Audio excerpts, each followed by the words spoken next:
یہ کیا بات ہوئی؟ بابے نے کہہ دیا تینوں کسی نے کچھ کیتا ہے. میں کہو بابے نو بھی کسی کچھ کیتا ہے. تائیں جدیاں گلاں کردا ہے بیوقوفاں والیاں. اس کو سمجھاؤ اس طرح کی حرکتیں نہیں کرنی چاہیے. بندہ بیچارہ بدگمان ہو جائے گا. ہر دشمن کے بارے میں بدگمانی کرے گا. کبھی کہے گا چاچی نے تعویذ کر دی ہے، کبھی کہے گا وہ میری بھابھی نے تعویذ کر دی. کیوں آپ لوگوں کے دلوں میں بغض پیدا کراتے ہیں؟ اللہ کا خوف نہیں آتا؟ کیا کس طرح کا مذاق بنایا ہوا. اور قوم اس کو سمجھ ہی نہیں آتی. وہ تجھے جو کچھ بھی ہو جائے، کالا جادو ہو جائے یا نیلا ہو جائے، میرے اور تیرے رسول نے فرمایا ہے تم گھر میں سورت بقرہ پڑھو، تمہارے گھر سے جن بھی بھاگ جائے گا اور شیطان بھی بھاگ جائے گا. اسوہ حسنہ ہمیں یہ سبق دیتا ہے کہ اپنا ٹائم اپنی ذمہ داریوں پہ خرچ کریں، ادھر ادھر ٹائم نہ ضائع کریں. ہمارا ٹائم دوسروں کی ذمہ داریوں کا پتہ کرنے میں خرچ ہوتا ہے. یعنی جہاں بھی لوگ بیٹھیں گے کہیں گے فلانا کچھ بھی نہیں پہ کرتا، فلانا پیر دیکھو نا کڈا تگڑا ہے، کوئی کام نہیں کرتا، فلاں آدمی دیکھو کتنا مالدار ہے. تو یہ تو آپ کا ذمہ ہی نہیں. اس نے جو اپنی ذمہ داریوں کا حساب دینا ہے وہ اس نے اللہ کو دینا ہے. میری بات کی سمجھ آ رہی ہے؟ دیکھیں نبی پاک علیہ السلام نے دیوس کو پسند نہیں کیا. یعنی اس کے گھر میں بے حیائی ہو رہی اور کہ میں شریف آدمی ہوں کسی کو کچھ کہہ ہی نہیں سکتا، یہ دیوس ہے، بے غیرت ہے.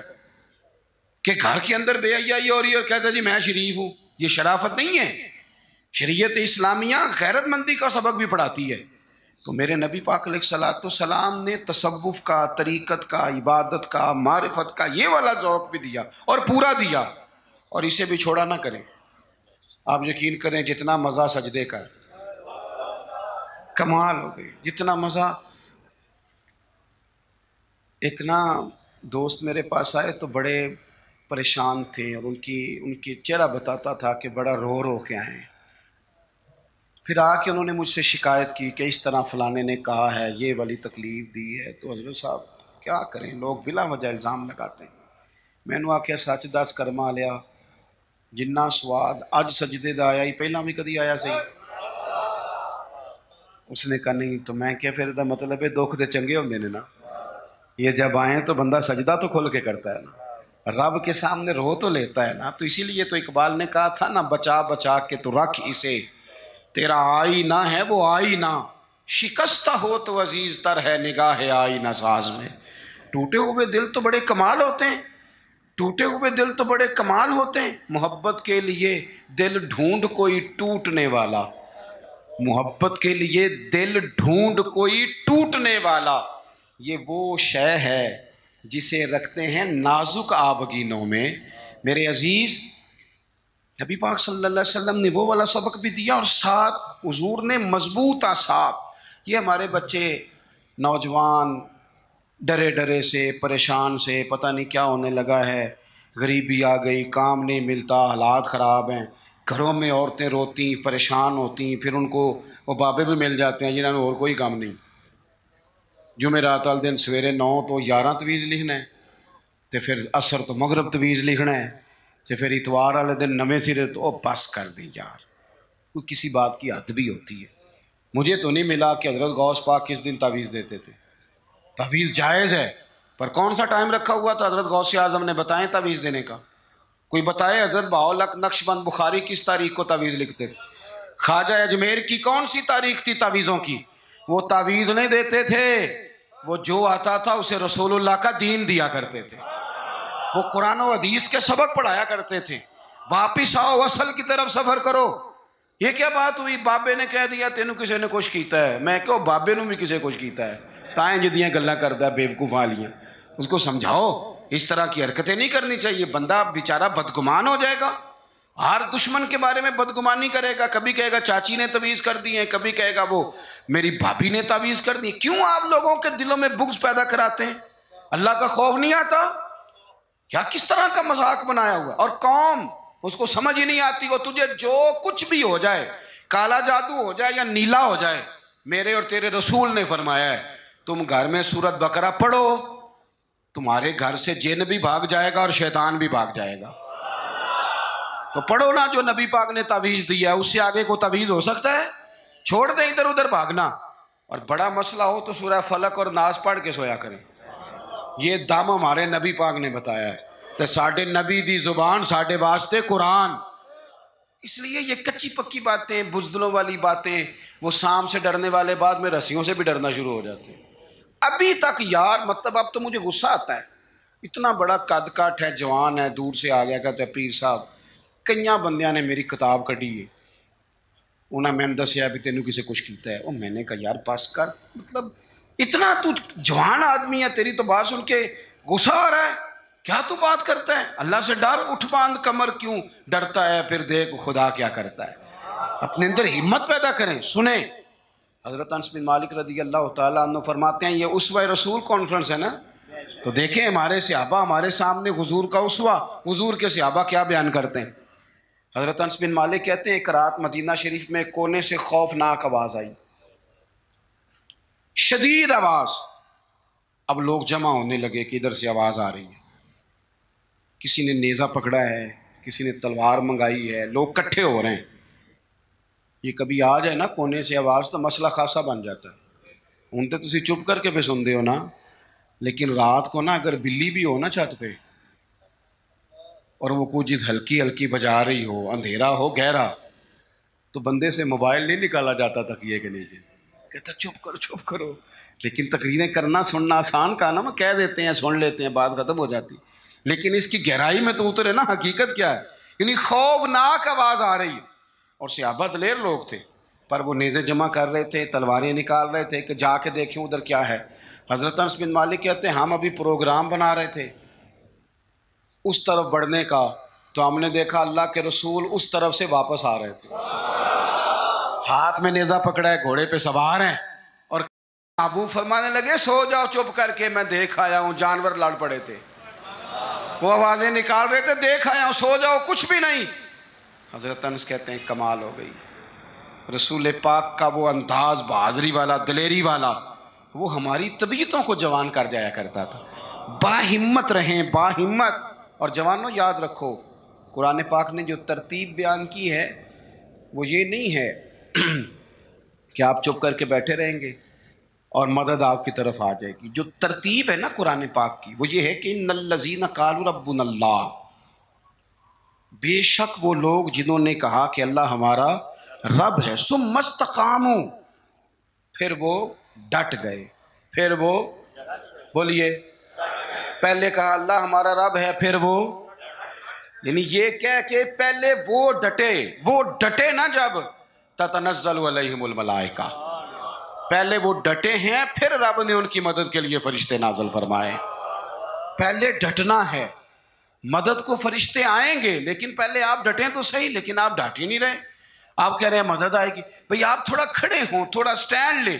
جب آپ ڈٹ جاتے ہیں پھر اللہ تعالیٰ مدد بھی فرما دیا کرتا ہے۔ درود شریف پڑھیں بآواز بلند۔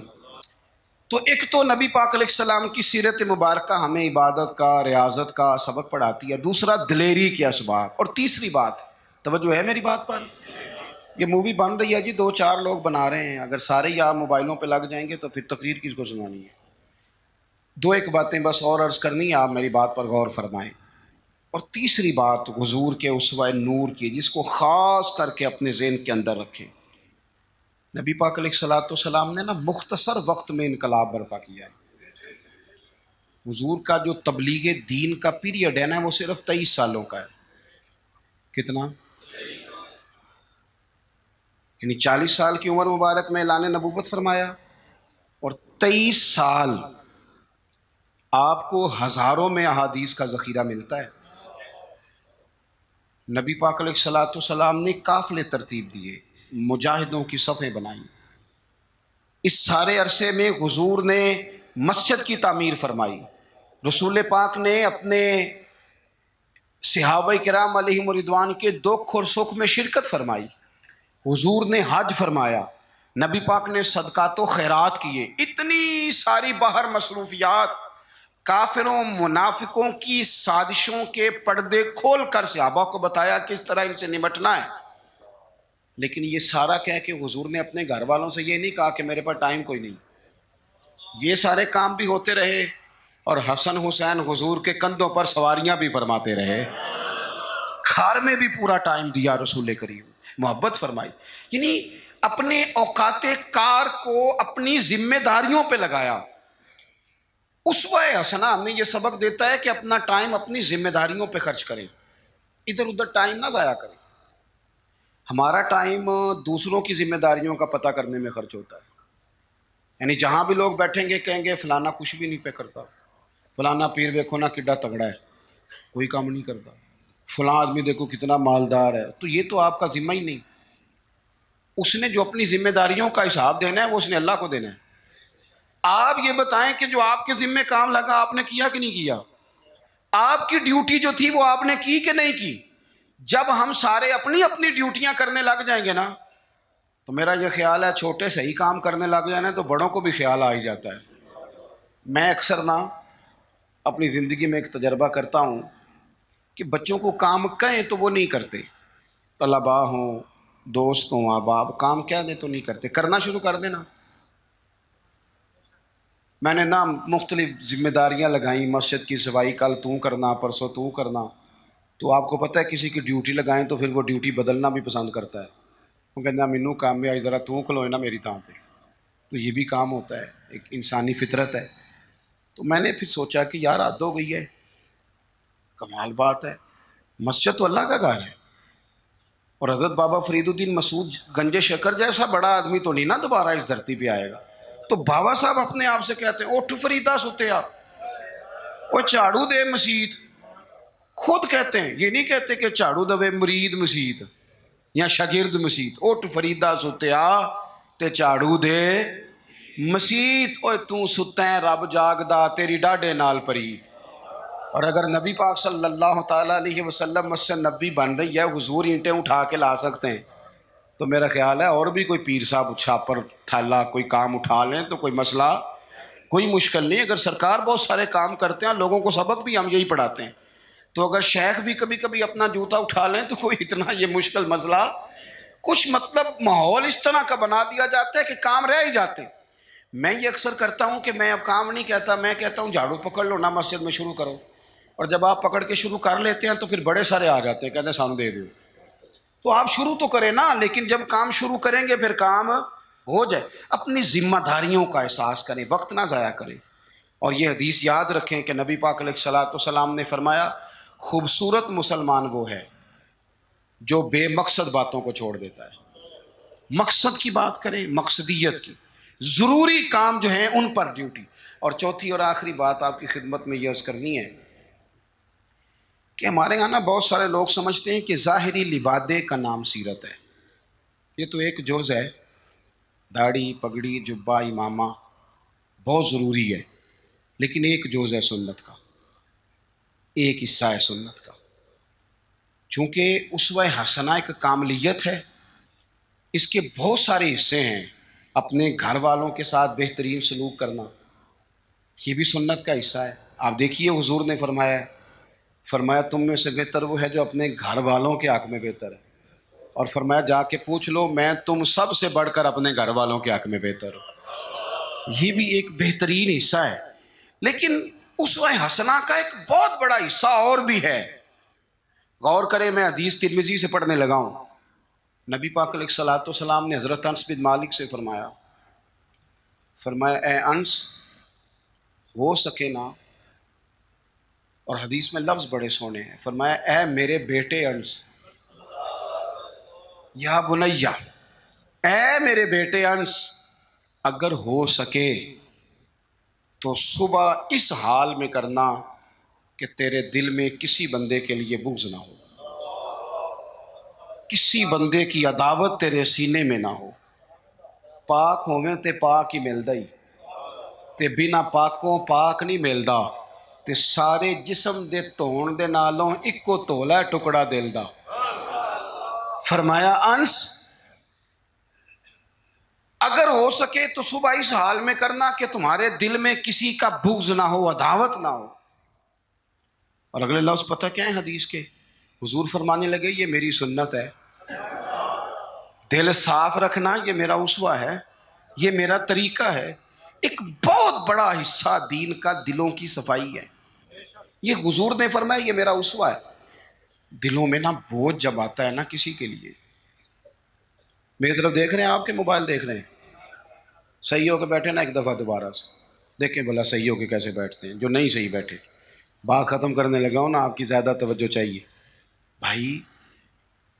جب آپ کے دل میں کسی کے بارے میں حسد آتا ہے یا بغض آتا ہے یا عداوت آتی ہے تو صرف اس کو نقصان نہیں ہوتا، سب سے زیادہ نقصان آپ کو خود ہوتا ہے، سب سے زیادہ خود ہوتا ہے۔ ہمارے صوفیاء نے ایک عنوان بیان کیا جسے شماتت کہتے ہیں، یعنی کسی کو تکلیف میں دیکھ کے خوش ہونا، یہ بہت بڑا بوجھ ہے۔ نبی پاک صلی اللہ علیہ وسلم نے فرمایا کسی کی تکلیف پر کبھی خوش نہ ہونا، ورنہ اللہ تعالیٰ اسے اس تکلیف سے نجات دے دے گا اور تمہیں اسی میں مبتلا کر دے گا۔ کیا کہا تھا میاں صاحب نے؟ دشمن مرے تو خوشی نہ کریے، اللہ کرے تو انو سمجھ آئے۔ اتنی شادی کر کے ہمارے بزرگ ہمیں بات سمجھاتے ہیں، کہتے ہیں دشمن مرے کیوں بلا، سجنا بھی تو مر جانا ہے، یہاں تو انہوں نے بچ جانا ہو تو پھر تو ٹھیک ہے، خوشی کس بات کی؟ دشمن مرے خوشی نہ کریے کیونکہ سجنا بھی تے مر جانا ہے، ڈیگر تے دن آیا ہے محمد تے اوڑک نو ڈوب جانا ہے، اثر تو ہو گئی ہے، پیچھے بچا کیا ہے، جانے کا وقت تو آ گیا۔ دل کے اندر بوجھ نہیں، آپ تنگ ہو جائیں گے، ورنہ ہر وقت اسی کے بارے میں سوچیں کہ اپنا کام رہ جائے گا۔ نکل آئیں اس معاملے سے بالکل آزاد، دل صاف، جو جو کر رہا ہے وہ اللہ کو حساب دے لے گا، اور اگر کبھی کسی کے لیے کرنا بھی ہو تو یہاں اسے دعوت دیں دین کی، یہاں اس کے لیے دعا کریں۔ ہم ساری زندگی لوگوں کو ڈسکس کر کے گزار دیتے ہیں، اپنی طبیعت سے بوجھ اتاریں۔ حسد، بغض، عداوت، کینہ، یہ سب بوجھ ہیں، یہ آپ کے دل کو وزنی کر دیں گے۔ آپ مشکل درویش کہتے ہیں ویسی کسی دے کچھ بھی نہیں لگتے تے نہ کوئی ساڈا دردی، اور حضرت بابا صاحب نے کہا تھا اٹھ نہ بھولیا، وہ چلو اتھے بسیے جتھے بس دینی ساری انے، نہ کوئی ساڈی ذات پچھانے نہ کوئی سانو منے، ورنہ بندہ مشکل میں آ جاتا ہے۔ آپ یقین کریں اگر بندے کو مسئلہ بن جائے نا، میری طرح کے لوگوں کو مسئلہ بن جاتا ہے، وہ تسی استقبال کرن نہیں آئے، تسی ہار لے کے کھڑے نہیں ہوئے، تم پتہ نہیں ماں بدولت آ رہا ہے۔ میں نے دیکھا ہے کہ جناب اتنی خستہ حالت ہو جاتی ہے، اور یہ کئی سیاسی سماجی لوگ، میں علاقے کا بڑا ہوں، میں یہاں سیاسی آدمی ہوں، میں سماجی، وہ بیچارے جلسہ سنن آ جان نا سرکار دی محفل، تو وہ بھی پیچھے بہ کے نہیں سن سکتے، وہ پہ تون اچھی کر کر کے نقیب نو دس دینے میں آ گیا ہوں، تیری مہربانی کر کو میرے نام دا بھی اعلان کسی طریقے۔ تو یہ تو دکھ ہے اندر کا، یہ تو آپ کو چھوٹا کر دے گا۔ بڑا تو بڑا ہی ہوتا ہے، وہ یہاں بیٹھے پھر بھی بڑا ہی ہے، وہاں بیٹھ جائے تو پھر بھی بڑا ہی ہے، صدر ایوان صدر میں ہو پھر بھی صدر ہے، اور اپنے گھر چلا جائے تو پھر بھی، یہاں کسی چیز کا افتتاح کرنے آ جائے تو پھر بھی۔ تو یہ بوجھ اتار دیں، حضور نے فرمایا یہ بھی میرا اسوہ ہے، اتار پھینکے آپ یقین کریں آپ روٹین کی زندگی جئیں گے، آپ سکون میں آ جائیں گے۔ ہماری کئی دفعہ شان ہوتی کوئی نہیں میری طرح کے بندے کی، لیکن وہ خود ہی اپنی شان بنا لیتا ہے، خود بخود ہی بنا لی، خود بخود ہی ارادہ کر لیا، خود بخود ہی کہہ لیا میری، اس سے نکل آئیں۔ آپ کو محسوس ہوگا طبیعت ہلکی پھلکی ہو گئی، آپ اپنے ماحول کے اندر، میں آپ کو ذمہ داری سے کہتا ہوں، ذمہ داری سے، میں رات نا کوئی 3 بجے کے قریب جا کے تھک گیا تھا، مجھے تھوڑی تکلیف بھی رہتی ہے، میں تھک گیا تھا، اور میں ایک دفعہ چلا گیا آدھے گھنٹے کے لیے، حالانکہ ہم لوگوں کو کہتے رہتے ہیں رات جاگنے والی، میں نے کہا ذرا وضو تازہ کرتا ہوں، چائے کا کپ شاپ پیتا ہوں، لیکن جب میں آیا نا تو ایک بندہ بالکل ان پڑھ، بالکل ان پڑھ، اس کو میں دیکھ رہا تھا وہ مغرب سے نفل پڑھ رہا تھا، تو اس بندے کا چہرہ دیکھا، اس کی کیفیت دیکھی، اور اس کے سجدے کا ذوق دیکھا، وہ کئی بارے جڑے جوڑ کر کر کے پڑھ دینے وہ بڑے شوق نہ پڑھ دینے، تو وہ اس کا جب انداز دیکھا نا تو مجھ سے بڑے لوگ کہتے ہیں، پر میں نے پھر اس کے کان میں جا کے کہا، میں کہو سجنا میرے لیے دعا کری، کہتے پیر صاحب میں کراؤں، میں کہ میں تینوں دلوں پہ آنا رسم نہیں پہ ادا کرتا، میں تیری کیفیت دیکھتا ہوں۔ تو مطلب تھوڑا سا ایسے نا، مطلب بہت سارے لوگ ایسے ہیں جن کو میری طرح کے لوگ باتیں کرتے رہ جاتے ہیں، اور وہ سن کے رب رب زیادہ کر لیتے ہیں، وہ سن کے اللہ اللہ زیادہ کر لیتے ہیں۔ عمل کا رستہ اختیار کریں، یہ حضور کا اسوہ ہے، اپنے دلوں کے اندر وسعت پیدا کریں۔ ہمارے درویش ہمیں کہتے ہیں 14 طبق میرے دلے دے اندر تے میں تمبو وانگوں تاڑے ہو، دل دریا سمندروں ڈونگے کون دلا دیا جانے ہو۔ اپنے دل کو بڑا کریں، یہ حضور کا طریقہ ہے۔ اللہ اس مجلس مبارکہ کو قبولیت کا شرف عطا فرمائے۔ آخر دعوایا ان الحمد للہ رب العالمین.